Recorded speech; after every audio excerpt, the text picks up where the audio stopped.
Décryptage. L'invité de décryptage et de Maurice Vuelton ce matin, c'est Louis-Joseph Manscour, premier secrétaire fédéral des socialistes de Martinique. Louis-Joseph Manscour, malheureusement coincé dans les embouteillages ce matin. Maurice, c'est à vous, bonjour. Bonjour, une première réussie si l'on en croit les observateurs de la vie politique. Les primaires socialistes ont intéressé près de 2,5 millions d'électeurs en France et en Outre-mer.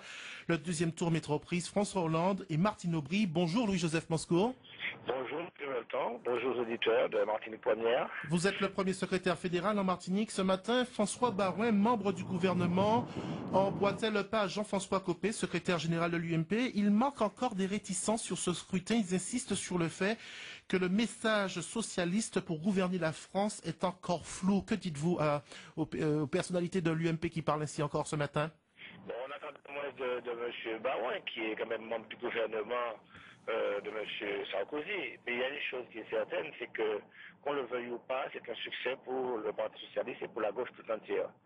Je voulais quand même d'abord remercier les 3892 électeurs qui se sont déplacés et qui ont témoigné par là même une volonté vraiment de changement. Et nous sommes très contents de ce score en Martinique. Alors François Baroin indique encore que François Hollande devra désormais faire un grand écart pour séduire l'électorat de Manuel Valls à droite et le plus à gauche Arnaud Montebourg. Ce deuxième tour, Louis-Joseph Manscour, est un danger pour chacun des deux candidats entre séduction, grand écart, renoncement, peut-être reniement?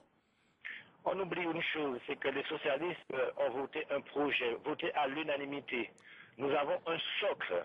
Bien sûr, il y a des sensibilités différentes, mais le programme est le même, le projet est le même, et j'espère bien que nous allons transcender toutes les petites différences qui nous opposent pour pouvoir faire en sorte que nous présentions un front uni, parce que l'objectif premier, c'est de battre M. Sarkozy, de mettre fin au Sarkozy et à cette politique néfaste que conduit depuis déjà quelques années M. Sarkozy et les membres de son gouvernement. L'effet de surprise, M. Manscour, avec ce succès populaire, permettra-t-il une plus grande mobilisation tant en France que ici dans nos régions? Alors, en tout cas, nous comptons bien, ne serait-ce qu'en Martinique, faire en sorte qu'il y ait davantage d'électeurs qui se mobilisent.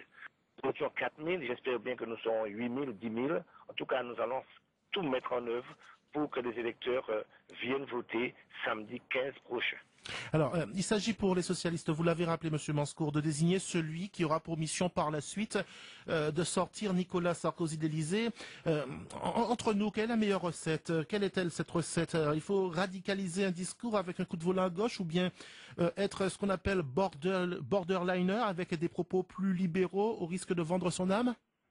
Non, il ne s'agit pas pour nous et pour le candidat, notamment pour François Hollande, de renier les valeurs, les idées auxquelles il croit.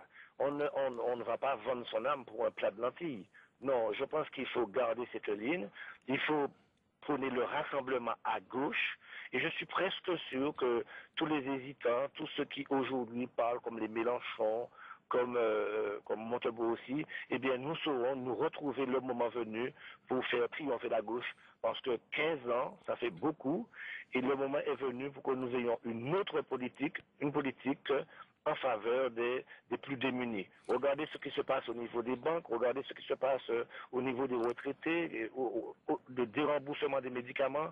Il y a de nombreux problèmes auxquels se trouvent confrontées les populations les plus démunies et pour lesquels il faut que nous apportions des réponses. Eh ben justement, Louis-Joseph Manscour, François Baroin, ancien secrétaire d'État à l'Outre-mer, actuellement au ministère de l'Économie, dit que ce discours n'est pas très raisonnable de la part de la gauche. Pour vous, ça veut dire quoi?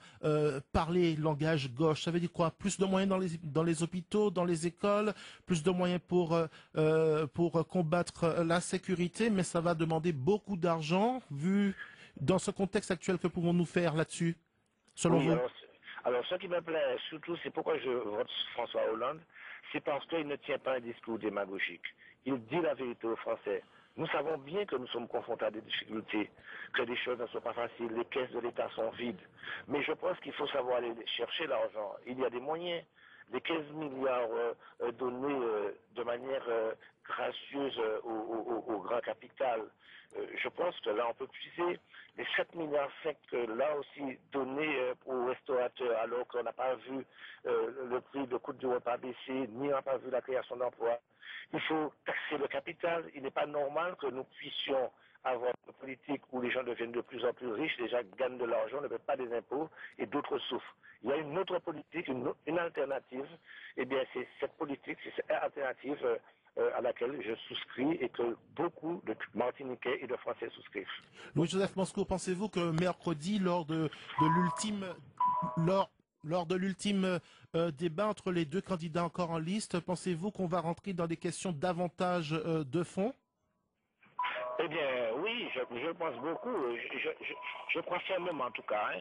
En tout cas, j'ai confiance et je suis presque sûr que les Martiniquais et les Français seront se retrouver parce qu'il y a un objectif précis et clair, et vous le connaissez cet objectif, c'est de faire en sorte que nous puissions, la gauche puisse triompher, la gauche unie, la gauche solidaire, la gauche retrouvée, puisse faire en sorte qu'on puisse, en quelque sorte, gagner samedi prochain pour gagner les présidentielles de 2012.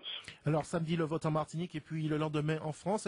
Et justement l'outre-mer dans tout ça. Fred Thirault, qui est secrétaire départemental de l'UMP Martinique, a estimé que les thématiques de nos régions n'ont pas été abordées durant la campagne du premier tour de la part des candidats en lice. Que répondez-vous?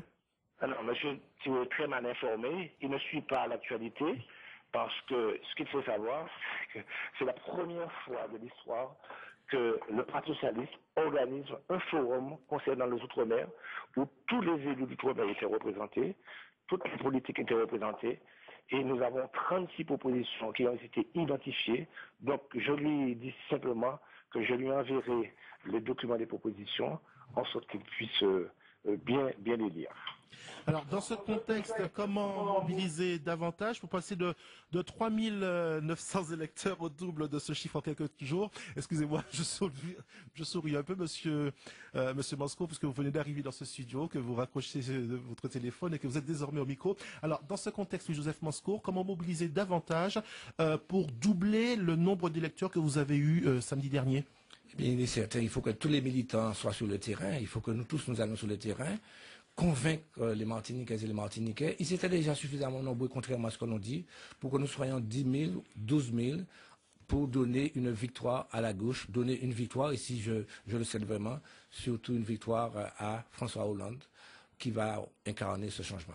Quelques soucis dans l'organisation à régler. On a vu le gros morne, caisse pilote. Des mesures seront-elles prises pour déjà actualiser les listes, pour qu'elles soient disponibles partout en temps et en heure, et aussi pour qu'il y ait du personnel en nombre dans les bureaux?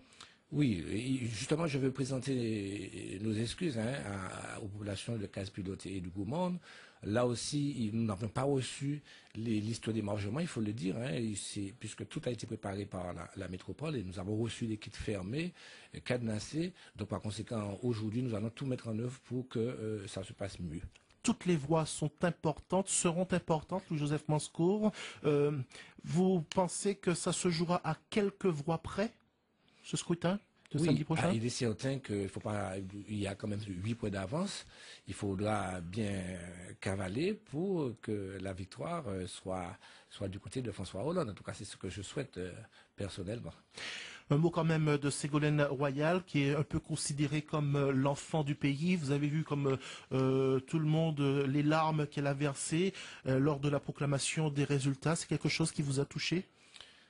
Beaucoup, vous savez, le côté humain, il faut le dire aussi que Ségolène, on a été très surpris en Martinique de voir le faible score de Ségolène Royal, parce que quand même c'est une femme qui a vécu en Martinique, qui aimait des Martiniquais, mais j'ai le sentiment qu'il y a eu l'usure et puis on sentait qu'elle n'était pas en capacité de pouvoir vaincre Nicolas Sarkozy. Parce qu'elle est restée trop sur la campagne de 2007? Je pense qu'elle a gardé ce même discours.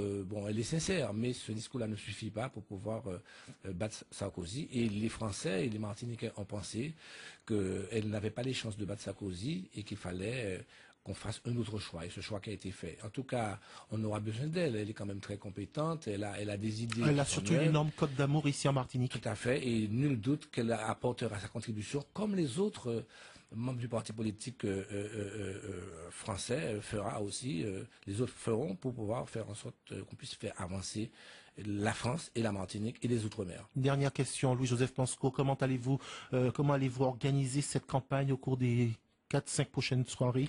Alors il faut que vous nous y aidez d'ailleurs, les médias. Et puis bon, nous irons sur le terrain, nous allons distribuer des tracts. Bon, on va faire du mégaphone comme on a l'habitude de faire pour les élections présidentielles ou municipales. En tout cas, cette volonté qui nous anime, nous sommes déterminés à faire aboutir ce changement-là. Donc par conséquent, nous resterons mobilisés, les militants, les sympathisants, tous ceux qui veulent autour de nous pour nous accompagner.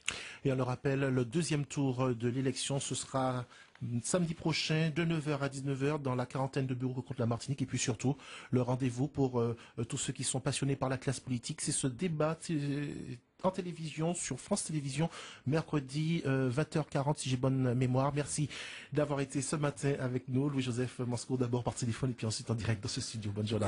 Merci à vous et puis je présente mes excuses encore pour ce retard. Pas de problème.